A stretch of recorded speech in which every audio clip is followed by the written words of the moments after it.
Assalamualaikum warahmatullahi wabarakatuh. Kami dari kelompok 3 ingin mempresentasikan hasil diskusi kami yang mengenai berangkai autosom dan pindah silang yang beranggotakan yang pertama ada Nurul Fauzah, lalu ada saya sendiri Ananda Putri Lakosta, ada Ria Febriani, ada Reza Putri, dan Jenny Rizky.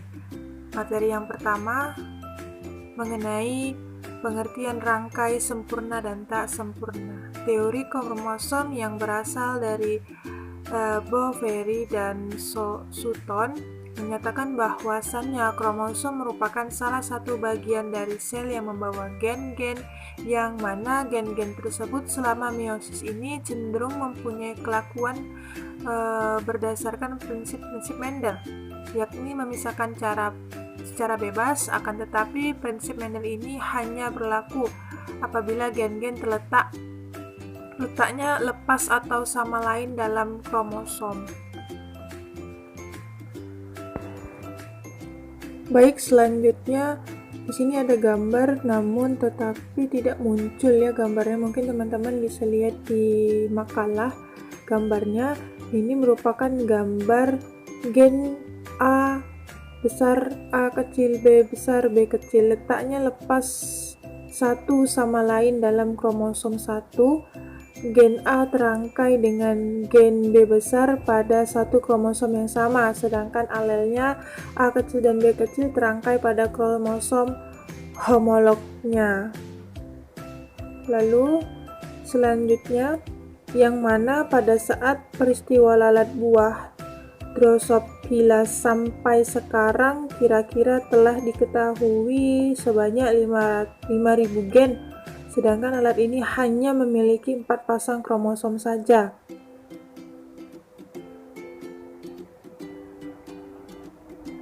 Gen-gen yang dinamakan gen-gen terangkai oleh kedua yang sangat berjasa dalam ilmu genetika setelah Mendel adalah Thomas Hunt Morgan. Morgan dan kawan-kawannya lama sekali melakukan penelitian ini pada lalat Drosophila, dan akhirnya dinyatakan bahwa gen-gen bersama alel-alelnya pada sepasang kromosom homolog berkelompok yang dinamakan kelompok berangkai. Dari hasil penyelidikan pada berbagai macam makhluk lainnya dapat diambil kesimpulan bahwasannya banyak kelompok berangkai pada suatu individu dan ekuivalen dengan jumlah kromosom haploid dari individu yang bersangkutan. Misalnya pada jagung, Zeamis N sama dengan 10, terdapat 10 kelompok berangkai. Pada Ercis juga ada Pisium Satium dengan jumlah 7, lalu terdapat 7 kelompok berangkai. Selanjutnya, yang mana pada peristiwa berangkai pada tumbuh-tumbuhan ini dapat untuk pertama kalinya diketahui oleh Collins dan J.H. Capton dalam tahun 1911.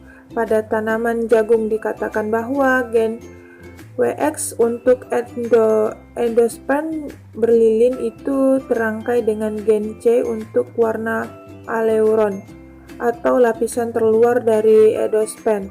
Kemudian dapat kita ketahui bahwasannya pada makhluk lain atau termasuk manusia dapat dijumpai adanya peristiwa berangkai. Kemudian untuk dapat membedakan apakah gen-gen terletaknya terpisah ataukah terangkai pada kromosom yang sama, maka diadakan yang namanya perbedaan dalam cara penulisan genotip individunya. Mungkin itu saja yang dapat saya sampaikan. Selanjutnya, materi selanjutnya akan dijelaskan oleh saya sendiri, yaitu Reza Putri Paradiwa.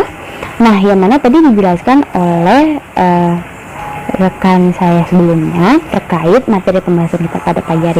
Nah, mungkin teman-teman sudah paham nih apa sih materi yang dibahas pada pagi hari ini. Nah, saya ingin mengulang sedikit, yang mana untuk agar kita dapat membedakan apakah suatu gen letaknya itu terpisah ataukah terangkai pada suatu kromosom yang sama, maka diadakan yang namanya perbedaan dalam cara penulisan genotip suatu individunya. Nah, yang mana adapun contoh dalam penulisan cara penulisan genotipnya itu seperti dengan menggunakan sepasang gen A besar dengan gen A kecil dan B besar dengan gen B kecil. Nah, jadi tuh D itu enggak A besar A besar, A besar B besar gitu, tetapi ada yang namanya kombinasi, yaitu A besar A kecil, B besar B kecil, seperti itu teman-teman. Nah, apabila suatu gen tersebut yang letaknya terpisah, yang mana memiliki arti bahwasannya tidak terangkai, sehingga memisahkan secara bebas di waktu proses meiosis berlangsung. Nah, mengapa sih melakukan pemisahan pada proses meiosis ini? Nah, yang mana maka pada genotip, khususnya genotipnya ini, itu ditulis seperti yang kita kenal, yaitu A besar A kecil, B besar B kecil, sehingga pada proses meiosisnya itu dia itu menjadi terpisah, letaknya itu terpisah. Makanya pada proses meiosis ini pada saat mereka terpisah, maka ditulislah dengan penulisan genotip A besar A kecil, B besar B kecil, seperti itu teman-teman. Nah, akan tetapi apabila pada gen-gen tersebut dapat terangkai, maka ada dua kemungkinan nih teman-teman. Nah, yang pertama, gen-gen yang dominan terangkai pada suatu kromosom, sedang alel-alelnya resesif terangkai pada kromosom homolognya. Ada beberapa cara untuk menulis genotipnya. Nah, seperti apa sih cara penulisannya? Nah, penulisan genotipnya seperti gambar di layar teman-teman semuanya, yaitu A besar B besar, A besar B kecil, A besar B besar, atau A kecil B kecil. Nah, jadi itu digabung, maksudnya itu dipisah. Mungkin yang pertama penulisannya yang besar sama besar, besar sama kecil, kecil sama besar, terus kecil sama kecil, seperti itu teman-teman. Kita lanjut ya ke slide selanjutnya. Nah, yang kedua, tadi yang pertama, gen dominan terangkai dengan gen resesif yang bukan alelnya pada suatu kromosom. Sedangkan alel resesif dari gen pertama dan juga alel dominan dari gen kedua terangkai pada kromosom homolognya. Ada beberapa cara untuk menulisnya. Bagaimana sih? Nah, sama seperti yang tadi, tapi bedanya kalau yang ini agak beberapa ada yang gabung ya teman-teman. Misalnya A besar B kecil, A kecil B besar. Kalau tadi kan dimulai dari A besar dengan besar, besar kecil, kecil besar, seperti itu. Tapi kalau yang ini dimulai dari besar kecil dulu, baru kecil besar. Nah, baru besar kecil misalnya, baru selanjutnya seperti itu. Jadi mereka itu berbeda dari satu tempat itu beda-beda. Kalau yang tadi kan satu tempat kan jenisnya satu, misalnya A besar, baru A besar A kecil. Nah, kalau yang ini dimulainya udah berbeda, A besar A kecil atau A besar B kecil, B kecil B besar, seperti itu teman-teman. Mungkin semoga teman-teman dapat memahaminya ya. Kalau misalnya teman-teman kurang memahaminya, mungkin teman-teman semua bisa lebih mendalami makalah kami atau pada submateri pagi hari ini. Nah, kita masuk nih materi yang pertama, yaitu rangkai sempurna. Nah, apa sih itu rangkai sempurna? Yang mana telah kita ketahui bahwasannya apabila suatu gen yang terangkai serta letaknya itu amat berdekatan antara satu dengan yang lainnya, maka selama proses terjadinya peristiwa tersebut berlangsung, terkhususnya pada meiosis, yang mana gen-gen itu tidak dapat mengalami yang namanya perubahan letak, sehingga gen-gen itu bersama-sama nantinya menuju ke sel gamet. Nah, jadi dia itu berangkai sempurna nih, jadi mereka beriringan teman-teman. Jadi mungkin untuk ilustrasinya lebih mudahnya, mungkin teman-teman bisa membayangkan, jadi mereka tuh beriringan menujunya, gitu teman-teman. Lain dengan rangkai tidak sempurna ya teman-teman. Nah, yang untuk rangkai tidak sempurna akan dijelaskan pada materi selanjutnya. Nah, adapun contoh rangkai sempurna ini antara lain contohnya pada lalat Drosophila yang dikenal dengan gen-gen yang terangkai, misalnya C besar U kecil, yang mana itu dikenal juga dengan gen untuk sayap normal, C kecil U kecil, gen untuk sayap keriput. Nah, jadi atau lalat tak dapat terbang. Nah, S besar R kecil gen untuk dada polos atau normal, S kecil R kecil gen untuk dada bergaris, seperti itu. Nah, di sini patokannya mungkin teman-teman bisa tahu ya, yang mana kalau untuk C besar ataupun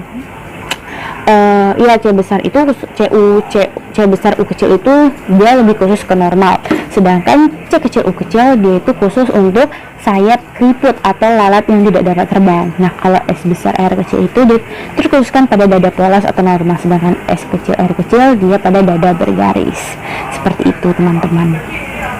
Nah, selanjutnya ini apa sih yang akan kita bahas? Nah, pada rangkai sempurna ini, nah kemudian lalat-lalat yang tadi dengan di hibridnya ini dengan fenotip sayap normal, dada normal, ada kemungkinan mempunyai dua macam genotip. Nah, apa sih itu?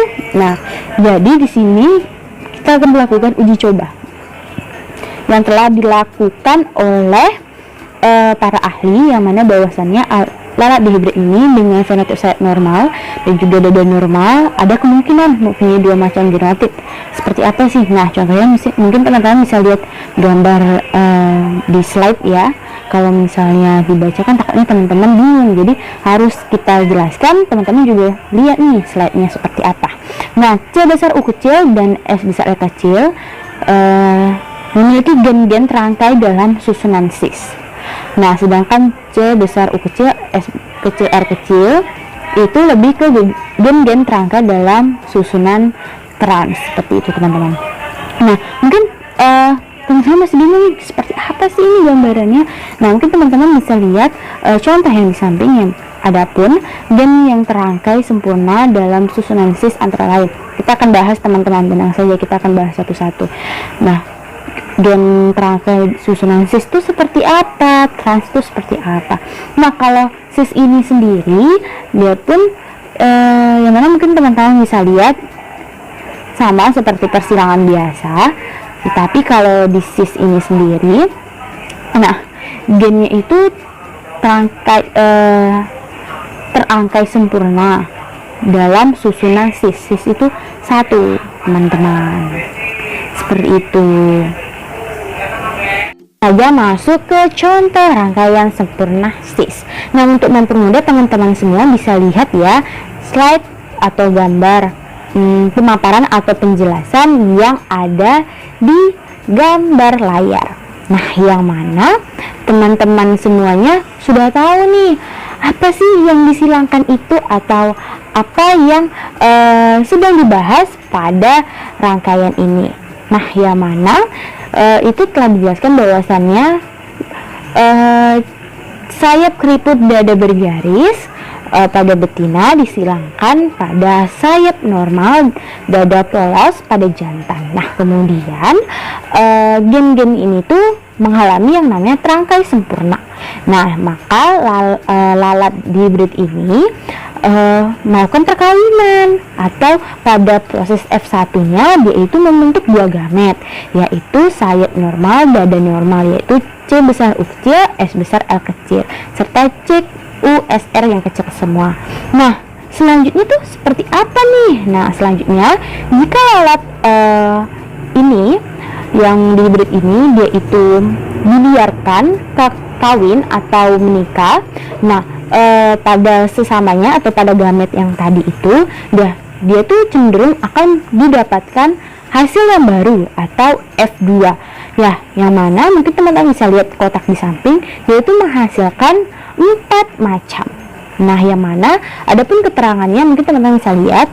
Nah, tiga di antara 4 ini dia itu normal. Kenapa? Karena keterangannya sayap normal, dada normal. Nah, sedangkan satu di antara 4 ini dia itu cenderung sayap keriput, dada bergaris. Jadi berbeda. Jadi tiganya sama normal, satunya berbeda. Nah, mungkin itu saja yang dapat Putri jelaskan. Terlebih dahulu Putri mohon maaf. Untuk materi selanjutnya akan dijelaskan oleh rekan saya selanjutnya. Terima kasih. Baiklah, di sini saya akan melanjutkan pembahasan selanjutnya mengenai rangkai tidak sempurna. Nah, gen-gen yang tidak serangkai pada suatu kromosom biasanya letaknya tidak berdekatan satu dengan yang lainnya, sehingga gen-gen itu dapat mengalami perubahan letak yang disebabkan karena ada penukaran segmen dari kromatid pada sepasang kromosom homolog. Peristiwa ini biasa disebut dengan pindah silang. Contohnya pada tanaman ercis yang dikenal gen-gen rangkai adalah lambang plus sebagai pengganti huruf besar pada gen untuk warna ungu pada bunga. Nah, M kecil itu disebut dengan gen untuk warna merah pada bunga. Ada juga tanda plus disebut dengan pengganti huruf besar atau gen untuk serbuk sari panjang. B kecil itu untuk gen serbuk sari bulat tanaman ercis dihibrid, tentunya mempunyai dua kemungkinan genotip. Plus per M besar B kecil itu disebut dengan gen-gen terangkai cis atau bunga ungu serbuk sari panjang. M besar B kecil per plus B kecil itu disebut dengan gen-gen terangkai trans atau bunga ungu serbuk sari panjang. Selanjutnya ada gen-gen terangkai tidak sempurna dalam susunan cis, antara lain plus per plus jika disilangkan dengan M kecil B kecil per M kecil B kecil menghasilkan plus per M kecil B kecil atau ungu panjang.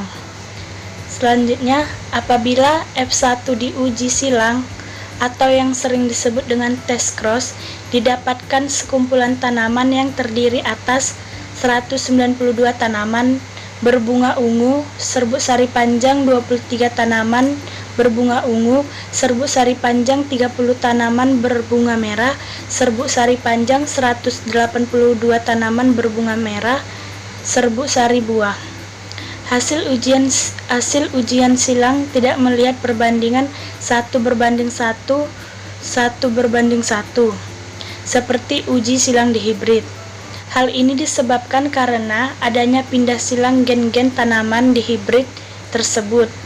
Gamet yang tidak mengalami pindah silang gen-gennya atau plus dan M kecil B kecil yang dibentuk paling banyak.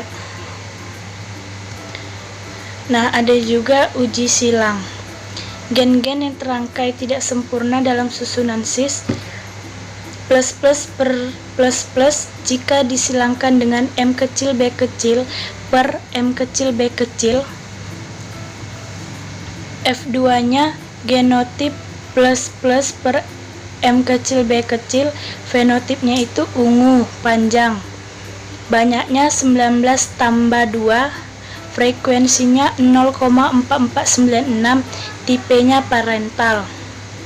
Genotip plus B per M kecil B kecil, fenotipnya ungu bulat. Banyaknya itu 23, frekuensinya 0,0538, tipenya itu rekombinasi. Genotip M plus, fenotipnya merah, banyaknya 30, frekuensinya 0,0792, tipe rekombinasi. F2 genotip plus per M kecil B kecil, fenotipnya ungu panjang, banyaknya itu 14, frekuensinya 0,449, tipenya parental. Genotip plus B per MB, fenotipnya ungu bulat, banyaknya 178, frekuensinya 0,0538, tipenya rekombinasi. Genotip M plus per M kecil B kecil, fenotipnya itu merah panjang, banyaknya 160, frekuensi 0,0792, tipe rekombinasi. Genotip M kecil B kecil per M kecil B kecil, fenotipnya merah bulat, banyaknya itu 18, frekuensi 0,4262, tipe parental.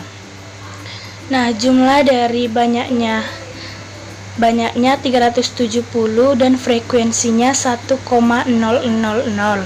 Hasil ujian silang sama dengan 1/n/n/1. Persentase tipe rekomendasinya sama dengan 14 ditambah 18 dikali 100% menghasilkan 8,65%.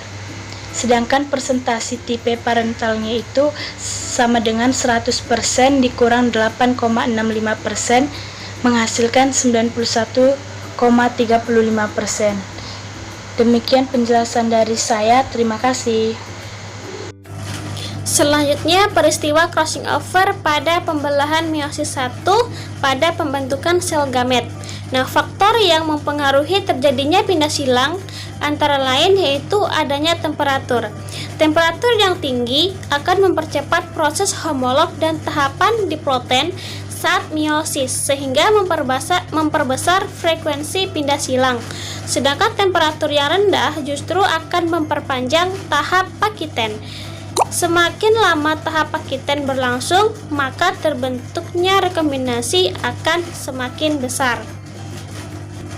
Selanjutnya, ada pembagian pindah silang. Ilustrasi pembagian pindah silang yang sudah tertera pada gambar, teman-teman dapat melihat pada gambar tersebut. Jadi, crossing over itu ialah suatu penukaran segmen dari kromatid-kromatid sepasang kromosom homolog. Nah, peristiwa pindah silang pada umumnya terjadi setiap gametogenesis pada kebanyakan makhluk hidup seperti tumbuh-tumbuhan, hewan, dan manusia. Pindah silang ini terjadi ketika meiosis 1, yaitu pada saat kromosom telah mengganda menjadi 2 kromatid. Pada waktu kromosom hendak memisah, yaitu pada anafase 1, kromatid yang bersilang itu melekat dan putus di bagian kiasma. Kemudian, tiap potongan itu melekat pada kromatid sebelahnya secara timbal balik. Selanjutnya itu ada pindah silang atau yang biasa disebut sebagai crossing over. Gen-gen yang terletak pada kelompok pautan yang sama cenderung akan diwariskan secara bersama-sama. Namun, ada kalanya gen-gen tersebut akan berpindah dari satu kromosom homolog ke kromosom homolog lainnya melalui suatu mekanisme yang disebut dengan pindah silang atau crossing over. Nah, pengertian gen ini sebelum ditemukannya mikroskop elektron dinyatakan bahwa gen-gen ini adalah elemen-elemennya terpisah, teratur secara linear seperti manik-manik pada sebuah tali. Assalamualaikum warahmatullahi wabarakatuh. Perkenalkan, saya Ria Febriani. Di sini saya akan menjelaskan tentang pembagian pindah silang. Nah, perpindahan silang terbagi menjadi dua, yaitu perpindahan silang tunggal dan perpisahan silang ganda. Perpindahan silang tunggal yaitu dengan terjadinya pindah silang akan terbentuk 4 macam gamet. 2 macam gamet memiliki gen yang sama dengan gen yang dimiliki induk atau parental. Dinamakan gamet tipe parental. 2 gamet lainnya merupakan gamet baru yang terjadi akibat adanya pindah silang. Gamet ini kemudian dinamakan dengan gamet tipe rekombinasi. Yang kedua yaitu pindah silang ganda. Pindah silang ganda merupakan pindah silang yang terjadi pada 2 tempat. Pindah silang ini berlangsung di antara 2 buah gen yang terangkai, maka terjadilah proses pindah silang yang tidak akan tampak pada fenotip. Pindah silang rangkap melibatkan paling tidak 3 lokus secara bersama-sama. Faktor-faktor yang mempengaruhi pindah silang ada 6, yaitu yang pertama, temperatur yang melebihi atau kurang dari temperatur normal. Yang kedua, umur, makin tua satu individu makin kurang mengalami pindah silang. Yang ketiga, zat kimia atau zat-zat kimia tertentu. Yang keempat, penyinaran dengan sinar X. Yang kelima, jarak antara gen yang terangkai, makin jauh makin besar kemungkinan pindah silang. Yang keenam, jenis kelamin. Umumnya pindah silang terjadi pada individu jantan maupun betina. Nah, selanjutnya peta kromosom. Pemetaan genetik atau genetic mapping merupakan suatu usaha untuk mengetahui lokus atau posisi suatu gen atau penanda genetik secara relatif terhadap gen-gen atau penanda genetik lainnya. Hasil yang diperoleh adalah suatu urutan posisi sejumlah lokus pada suatu kelompok pautan atau linked group. Kelompok pautan dapat dianggap sebagai bagian dari suatu kromosom. Prinsipnya, susunan atau urutan marka dalam suatu keterpautan dihitung berdasarkan konsep segregasi dan rekombinasi. Ketersediaan peta genetik dengan resolusi tinggi akan mempermudah penentuan lokus suatu gen dalam kromosom, jumlah gen dan kekuatan gen yang bertanggung jawab terhadap karakter tertentu. Pemetaan genetik merupakan tahapan paling penting dalam genometika. Peta kromosom sendiri merupakan salah satu gambaran yang menyatakan jarak gen-gen yang terletak pada lokus yang berderet-deret dalam suatu kromosom. Ini merupakan ilustrasi persilangan dan desain peta tautan. Sekian yang dapat saya sampaikan. Saya tutup dengan wabillahi taufiq wal hidayah. Wassalamualaikum warahmatullahi wabarakatuh.